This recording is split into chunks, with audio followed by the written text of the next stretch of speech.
A teenage driver is now facing charges after causing a one-car accident that killed a 16-year-old girl from Waynesville.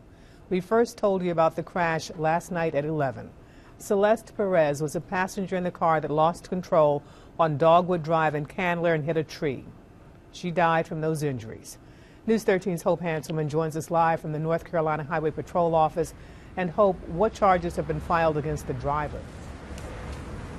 Darcel, I just got word about 20 minutes ago that driver will be facing misdemeanor charges for not wearing a seatbelt, not having a license, speeding, and death by motor vehicle in the accident that killed 16-year-old Celeste Perez. Her passing has created a great ripple in our school community. One by one, friends took their turn. We're all raw with emotion right now. Students at Tuscola High School filled these halls with the brightness sophomore Celeste Perez once carried around with her. As a principal, when you walk through the halls, some kids just walk by, and she was not one of those. She was one of those that would speak and was happy and was smiling, and she was a blessing to have here. This memorial wall is where they remember the life taken Sunday night on Dogwood Road.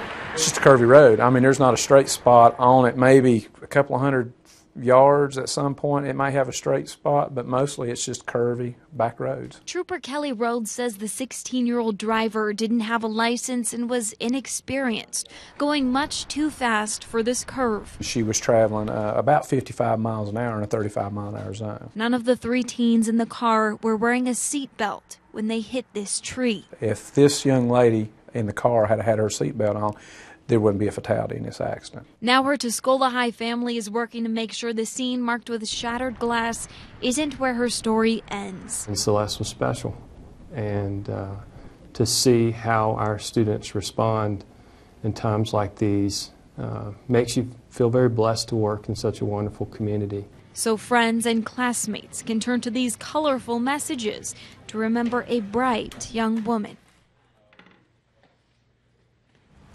A funeral service is going on right now for Celeste Perez at the First Baptist Church at Lake Junaluska. It's until 8 tonight. And Travis Collins, principal at Tuscola High School, tells us that teachers there will continue stressing the importance of practicing safe driving.